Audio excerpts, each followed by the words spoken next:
Hello students, कैसे हैं आप लोग।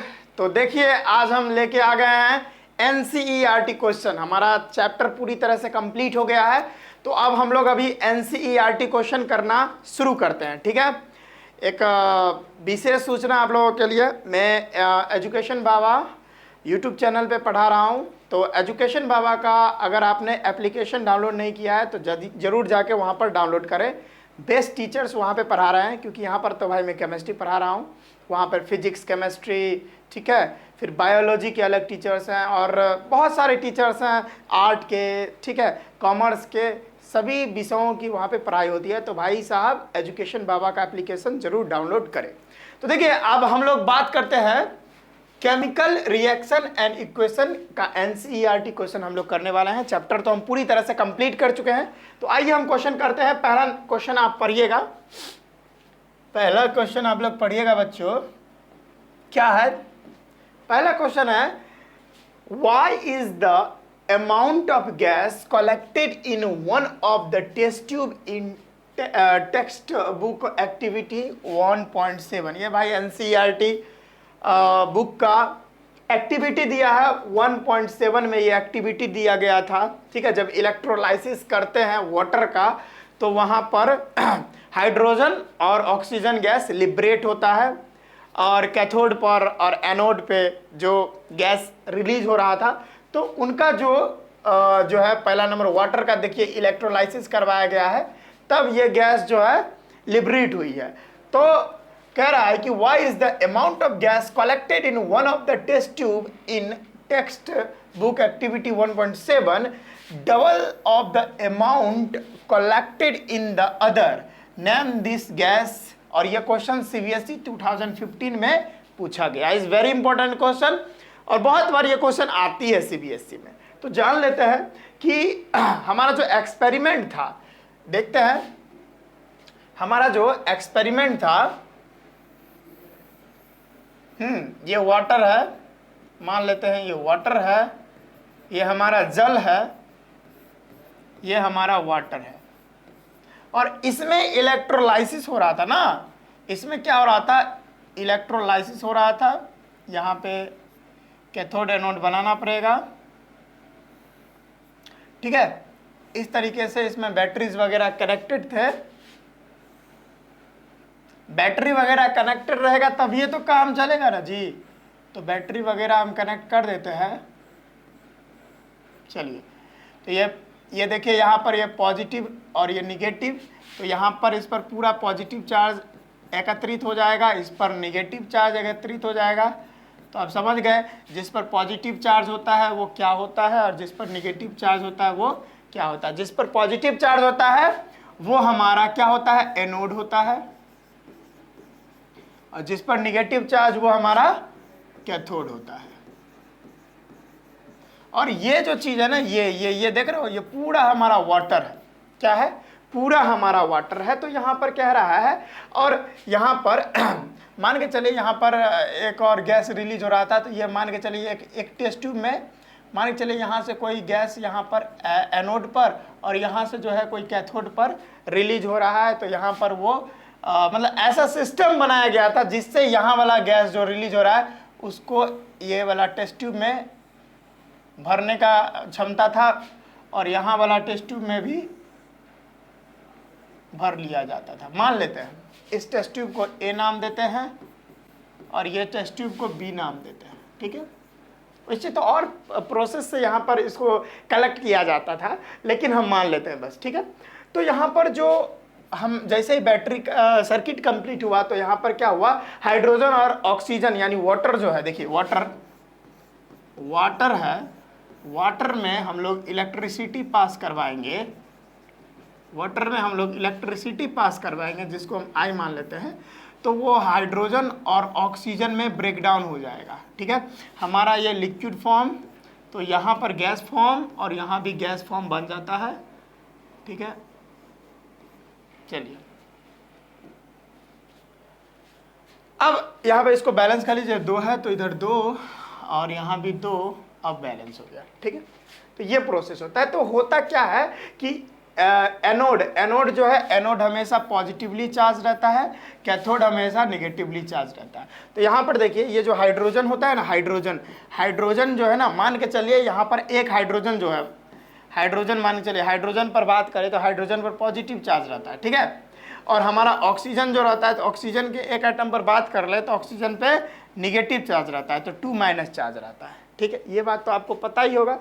तो यहाँ पर जो अपोजिट टर्मिनल है उस पर जो है, जैसे देखिए यहाँ पर एनोड है ना, तो एनोड निगेटिव है, और यहाँ पे एनोड अगर निगेटिव है तो पॉजिटिव क्या है, हाइड्रोजन है। तो यहाँ पर एनोड से हमको हाइड्रोजन गैस रिलीज होता हुआ नजर आएगा। यहाँ पर कौन सा गैस रिलीज होता हुआ नजर आएगा, हाइड्रोजन गैस। और देखिए कैथोड पॉजिटिव चार्ज है, तो निगेटिव कौन है, ऑक्सीजन। तो हमारा एनोड से जो है यहाँ पर ऑक्सीजन गैस रिलीज होता नजर आएगा। लेकिन कह रहा है, क्वेश्चन कह रहा है कि जो अमाउंट ऑफ, देखिए क्वेश्चन में एक बार फिर से पढ़ लेता हूं, ये आगे भाग गया, आगे भाग गया, एक मिनट में देख लेता हूं, ये तो और आगे भाग गया, ये तो और आगे भाग गया, चलिए तो खत्म ही हो गया, आगे देख लेते हैं। प्यार मेरा दीवाना, इसकी मेरा, आ गया क्वेश्चन। देखिए why is the amount of gas collected in one of the test tube, यानी उसमें से कोई एक टेस्ट ट्यूब में, क्या बोला भाई, उसमें से कोई एक टेस्ट ट्यूब में, यानी इन दोनों में से कोई एक टेस्ट ट्यूब में गैस का अमाउंट दूसरे वाले टेस्ट ट्यूब में जो गैस है उसके अमाउंट से डबल का है। तो डबल यहां पर देखिए, ये वाटर है, यहां पर देख रहे हैं ना, मस्ती वाला बात आपको हम बता रहे हैं। यहां पर जो वाटर है, वाटर, ठीक है, तो वाटर में हाइड्रोजन भी बना और ऑक्सीजन भी बना। तो आप देख रहे हो कि हाइड्रोजन जो है डबल है ऑक्सीजन से, ठीक है ना, हाइड्रोजन जो है डबल है। जैसे हम इसका रेशियो निकाले H2O का, ठीक है, मास का रेशियो, किसी भी चीज का रेशियो निकालिए, तो जैसे हम एटम का रेशियो निकालते हैं, तो यहाँ क्या है, हाइड्रोजन 2 है, हाइड्रोजन कितना है भाई, हाइड्रोजन, एक मिनट देखिए, हाइड्रोजन कितना है, हाइड्रोजन हमारा 2 है, यहां पे देख रहे हैं ना, हाइड्रोजन यहां पर 2 है और ऑक्सीजन क्या है, 1 है। तो रेशियो भी इसका क्या बना, इसका हमारा जो रेशियो है, रेशियो भी हमारा 2:1 बना। तो डबल ही है ना, क्या है, हाइड्रोजन डबल है, इसी के लिए यहां पर डबल, यानी ऑक्सीजन के मुकाबले डबल जो है होता है हमारा हाइड्रोजन का अमाउंट। यही बात पूछ रहा था जो हमने प्रूफ कर दिया। इसका स्क्रीनशॉट ले सकते हो। नेक्स्ट क्वेश्चन के ऊपर चलते हैं, ठीक है। दूसरा क्वेश्चन पढ़िएगा, पहला तो कंप्लीट हो गया है। अच्छा, और देखिए, नेम द गैस, यानी गैस का नाम भी बताना था। तो डबल कौन निकल रहा है, डबल गैस कौन निकल रहा है, तो डबल भाई हाइड्रोजन ही ना निकल रहा है। तो बी नंबर का जो ऑप्शन हो जाएगा, बी नंबर का जो आंसर हो जाएगा वो क्या हो जाएगा, hydrogen gas, hydrogen gas, H2 gas. बोलो समझ में आया। नेक्स्ट क्वेश्चन के ऊपर चलते हैं, ठीक है। ओ भाई ये इधर ही होगा ना। नेक्स्ट क्वेश्चन देखते हैं। दूसरा नंबर क्वेश्चन बच्चों, कि why does the colour of copper sulphate solution change when an iron nail dipped into it, ये क्वेश्चन, या an iron nails is dipped in the solution of copper sulphate solution for about 30 minutes, state the change in the colour observe, give a reason for the change. ये देखिए, ये भी question CBSE 2015 में पूछा गया। ये दोनों क्वेश्चन सेम है, ये दोनों क्वेश्चन क्या है भाई, सेम है। तो दोनों में से कोई आप एक बना लीजिए, दोनों का आंसर हो जाएगा। ठीक है, तो पहला वाला हम बना लेते हैं कि भाई साहब क्या होगा अगर कॉपर सल्फेट के सॉल्यूशन में हम लोग आयरन का नेल जो है डाल दे, तो क्या होगा, वही हम लोग देख लेते हैं। चलिए, इसी में हम लोग कर लेते तो और बेहतर रहता। इसी को हम लोग पूरा तरह से मिटा लेते हैं। चलिए,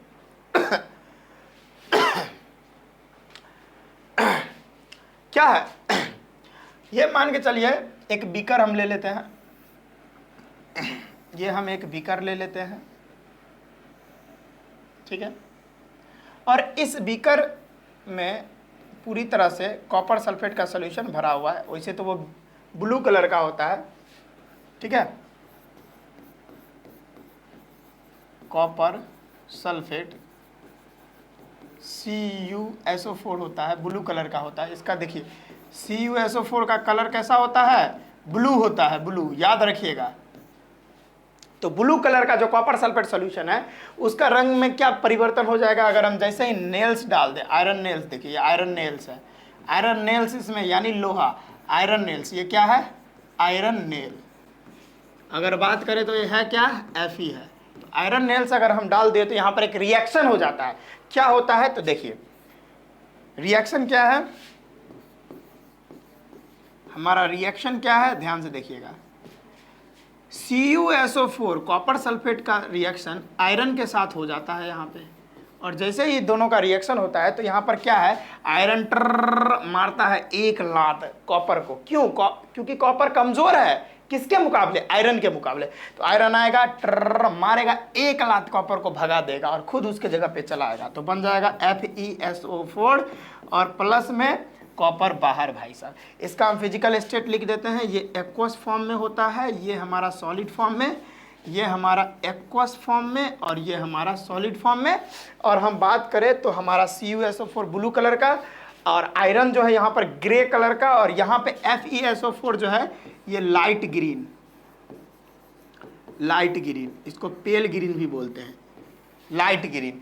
तो यहाँ पर क्या होता है कि अब डायरेक्ट इसका आंसर लिख सकते हो कि जब भी कॉपर सल्फेट के सॉल्यूशन में अगर आयरन नेल्स डालेंगे तो क्या होगा कि blue coloured of copper sulphate solution disappear gradually, धीरे धीरे जो है कॉपर सल्फेट का नीला रंग का कलर धीरे धीरे गायब होने लगता है, और नीला रंग के जगह पे क्या आ जाता है, लाइट ग्रीन कलर आ जाता है, यही चेंज होता है। और यह जो है ना यह एक डिस्प्लेसमेंट रिएक्शन का एग्जाम्पल है। क्या है, यह एक डिस्प्लेसमेंट रिएक्शन का एग्जाम्पल है, ठीक है। तो ये क्वेश्चन भी सॉल्व हो गया, इसका स्क्रीनशॉट ले सकते हैं। हम नेक्स्ट क्वेश्चन के ऊपर चल रहे हैं, ठीक है।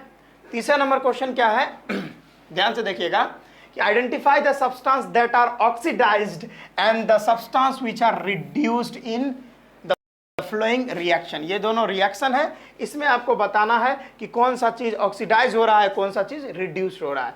तो भाई देखिए यहां पर क्या हो रहा है, हम ले लेते हैं Na+O2, ध्यान से देखिएगा क्या है भाई, क्वेश्चन क्या है, Na+O2 इट गिव्स Na2O, ठीक है, यही ना है। तो यहाँ पर देखिए ध्यान से, यहाँ पर सोडियम है और यहाँ देखिए सोडियम के साथ ऑक्सीजन जुड़ गया है ना, यहाँ पर सोडियम अकेला था और यहाँ पर क्या हुआ, सोडियम के साथ ऑक्सीजन जुड़ गया है। तो यहाँ पे हम क्या जानते हैं, एडिंग ऑफ ऑक्सीजन, और जब भी कोई सब्सटेंस से ऑक्सीजन ऐड हो जाता है तो उसको हम बोलते हैं ऑक्सीडेशन। यहाँ पर क्या हो रहा है, ऑक्सीडेशन हो रहा है, ठीक है। कोई प्रॉब्लम यहाँ तक नहीं ना हुआ। और यहाँ देखिए ये सब्सटेंस के साथ ऑक्सीजन जुड़ा हुआ था, अब यहाँ पर देखिए ऑक्सीजन नहीं जुड़ा हुआ है, तो क्या हो गया, लॉस ऑफ, यहाँ पे लिख सकते हैं लॉस ऑफ ऑक्सीजन। तो लॉस ऑफ ऑक्सीजन क्या कहलाता है, रिडक्शन कहलाता है। क्या, रिडक्शन कहलाता है। तो यहाँ पर कौन सा चीज रिड्यूस हुआ, कौन सा चीज ऑक्सीडाइज हुआ, पता तो चल गया। यहाँ पे लिख देता हूं मैं, ऑक्सीडाइज्ड, रिड्यूस्ड, ठीक है। ऑक्सीडाइज और रिड्यूस ही ना पूछ रहा था, और ज्यादा कुछ तो पूछ नहीं रहा था। ऑक्सीडाइजिंग एजेंट नहीं पूछ रहा था ना, नहीं, और कुछ नहीं पूछ रहा था। तो हम बस ऑक्सीडाइज क्या हुआ है, ऑक्सीडाइज किसका ऑक्सीडेशन हुआ है, सोडियम का ऑक्सीडेशन हुआ है, तो ऑक्सीडाइज सोडियम हो जाएगा, और रिड्यूस्ड कौन हो जाएगा, रिड्यूस हो जाएगा Na2O, that is sodium oxide. ये हमारा क्वेश्चन सॉल्व हो गया। बी नंबर भी देख लेते हैं, ये ए नंबर था, बी नंबर क्या है हम यहाँ पर देख लेते हैं। चलिए, ओ भाई आगे भाग गया।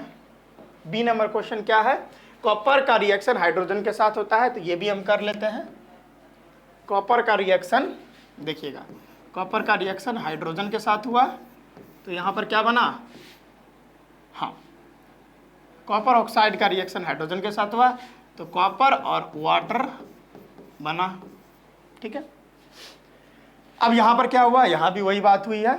देखिए यहां पर कॉपर बेचारा जो है ऑक्सीजन के साथ जुड़ा हुआ था, अब देखिए यहां नहीं जुड़ा हुआ है, तो हम क्या लिखेंगे, लॉस ऑफ, यहां पे क्या आ रहा है, लॉस ऑफ ऑक्सीजन हो रहा है, तो लॉस ऑफ ऑक्सीजन क्या कहलाता है, रिडक्शन। रिडक्शन। और यहाँ देखिए हाइड्रोजन के पास अभी ऑक्सीजन नहीं है, इधर ऑक्सीजन आ गया, तो हम यहाँ पे क्या लिख सकते हैं, एडिंग ऑफ ऑक्सीजन। और एडिंग ऑफ ऑक्सीजन ऑक्सीडेशन कहलाता है। तो यहाँ पर कौन चीज ऑक्सीडाइज हुआ है, कौन चीज रिड्यूस्ड हुआ है, समझ में आ गया। यहाँ पर हम लिखेंगे ऑक्सीडाइज्ड के जगह पे क्या हुआ है, ऑक्सीडाइज क्या हुआ है, ऑक्सीडाइज H2 हुआ है, और रिड्यूस्ड क्या हुआ है, रिड्यूस्ड हमारा हुआ है कॉपर ऑक्साइड। समझ में आया, ये क्वेश्चन भी हमारा सॉल्व हो गया। अगर आप स्क्रीनशॉट लेना चाहते हो तो स्क्रीनशॉट ले सकते हो। ठीक है बच्चों, तो आज के इस वीडियो में बस हम इतना ही रखते हैं। नेक्स्ट वीडियो में हम नेक्स्ट क्वेश्चंस का डिस्कशन करेंगे। ठीक है बच्चों, तो हम मिलते हैं नेक्स्ट वीडियो में। पढ़ाई करते रहिए, और यहाँ पर इसका स्क्रीनशॉट नहीं लिए हैं तो ले सकते हैं। चलिए हम मिलते हैं नेक्स्ट वीडियो में, पढ़ाई करते रहिए। All the very best.